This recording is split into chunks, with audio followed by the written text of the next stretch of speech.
Hi, good evening, guys. How are we all doing? Welcome to your match preview ahead of Sunday's FA Cup game against Darlington.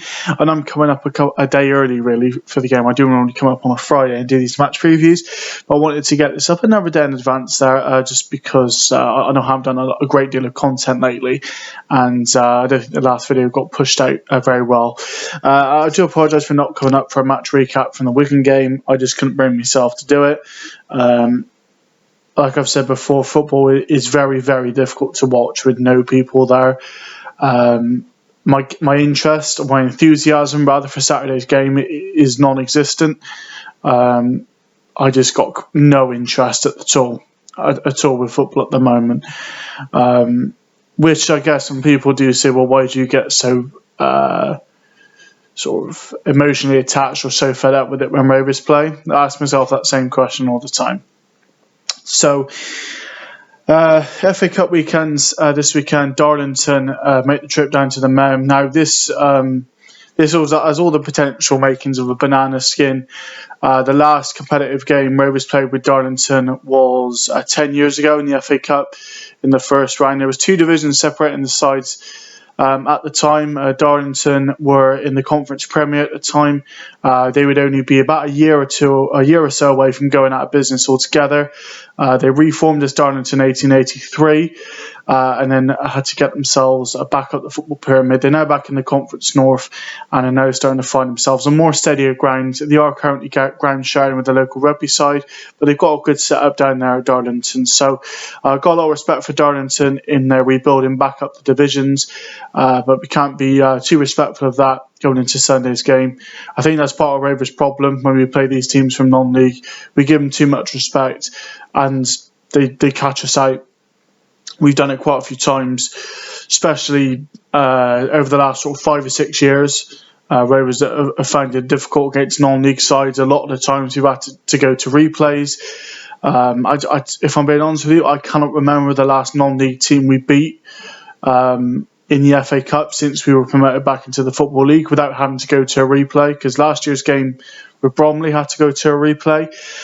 So obviously there won't be a repeat of that this year, of course, with no replays. But I can't remember the last time. Within 90 minutes, shall we say, the last time we beat the side there. We're in the first game. You know what I'm trying to say. So Darlington, they come into this game halfway up the conference north. They currently sit in 11th place, 2 points off the playoffs. So they do have quite a few games in hand with the ongoing pandemic and so on. Darlington have only played 7 games, where quite a few of the teams have played 10 towards the top. 2 points off the playoffs, but are 14 points off of Gloucester, who are currently top. They lost their first game of the season last night to Gateshead, for those who give a toss. Darlington, like I said, are not going to be an easy outfit to play against. You know, they do score quite a few goals, which Rovers do lack. So let's try and see why I think Rovers will line up today, or for Sunday rather, because I would say they feel more of a second string team there, but Rovers are kind of down to the bare bones in some positions. So I am going to call in a few players from the cold, and some of these predictions are a little bit bold, so please just bear with me and I'll try and explain why. So in the net, I'm going to go with Armstrong. Yes, our youth team goalkeeper, essentially, our under-23s goalkeeper, so much so I don't even know his first name. But I'm going to go with him in goal because Rovers do have a tendency to rotate the goalkeepers in the FA Cup, and without doing too much disrespect on the guy, I don't think Van Stappershoff is good enough. Andre Jr. is off on loan to Salisbury. Armstrong was on loan at Salisbury, as I've said previously, when we've recalled him back. So Liam Armstrong, I do apologise there. So I do think he may get some minutes there. Who knows? If not, I'd rather see Jacola play. But I really don't see Rovers playing Anti in this one. Maybe, I don't know. But I like to see Armstrong get a game. Why not? He needs to get experience at some point. Right back, I'm going to go with Josh Hare. He's the only right back we've got. Yeah, I think it's only become a matter of time before he gets injured, if I'm honest. Centre backs, I would go with Max Amer and Alfie Kilgore. Kilgore has looked really rough around the edges since he's come back into the team. He needs to keep playing. He needs to get that experience under his belt. I really doubt you're going to drop Amer. I mean, he's your captain, but who knows? They might do. But I think it'll be those two in the back two, the centre back partnership. Left back, I'm going to go with Dave Tutonda. I think he'd be a natural fit in there. Good to give him some minutes as well. You know, Leahy's played the last couple of games.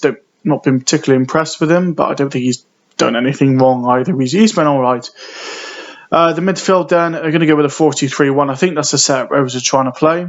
So in front of the back four, I'm going to go with Josh Grant and Ed Upson. Upson, yes, not my preferred cup of tea.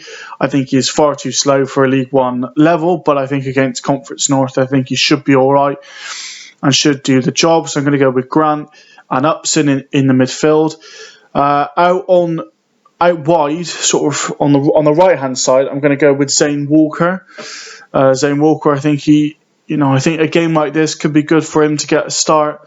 He needs the minutes under his belt, and I think this would be a good game for him to play. Maybe even Cameron Hargreaves. I could see him getting a few minutes as well. On the left side, I'm going to go with Ali Koike. I thought he'd done pretty well against Wigan in the week. Quite a raw player, but this is, he's built quite well, and Darlington are going to be a physical side, and I think this could be a game where he does quite well, I think. Sort of just behind the striker, and this kind of just does depend on who's fit here. If fit, I'm going to go with Ernots Toomer, because I don't think he's cup tied. I'm pretty confident he played against Walsall. Yes, he did. He did play against Walsall, so I'm going to go with Ernots Toomer just behind.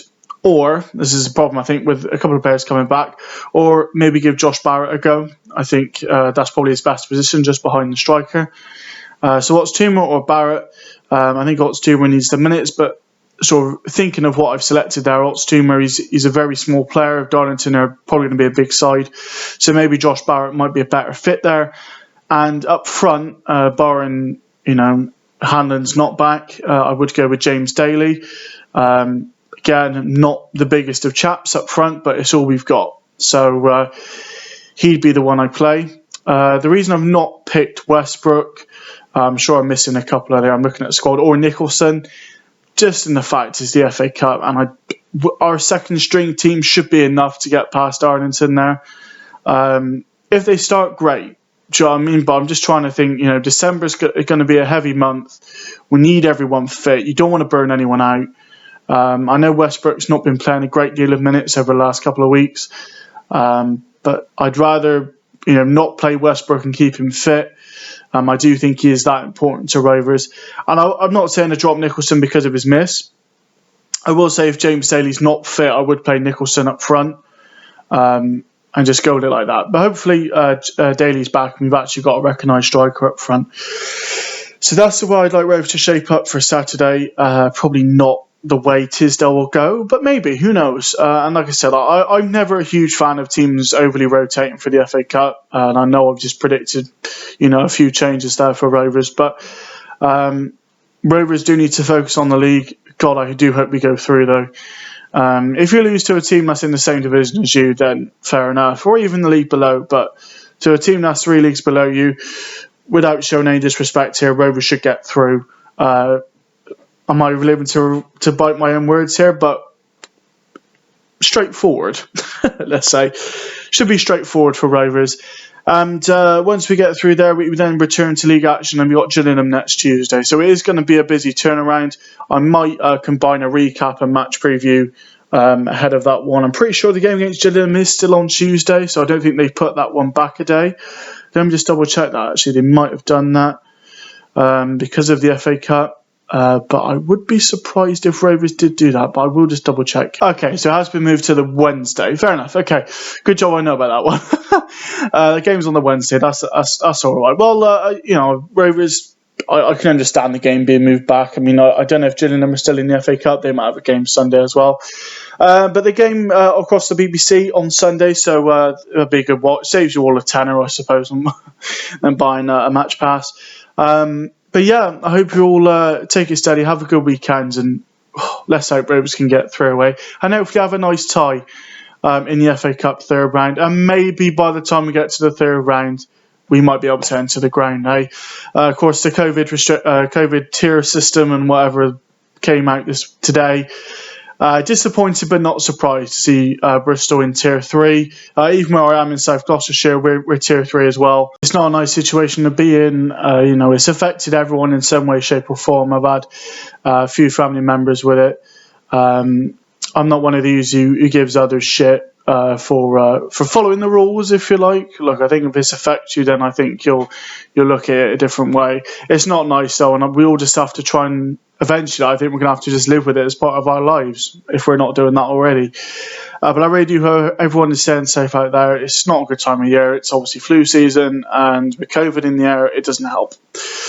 So I'm going to leave it at that. I'm not going to get into a COVID discussion, but I do hope everyone that has been given some grant to go into the football grounds. I think only a couple of areas are Tier 1 and obviously a lot are Tier 2. So it'd be nice to see some fans return to grounds.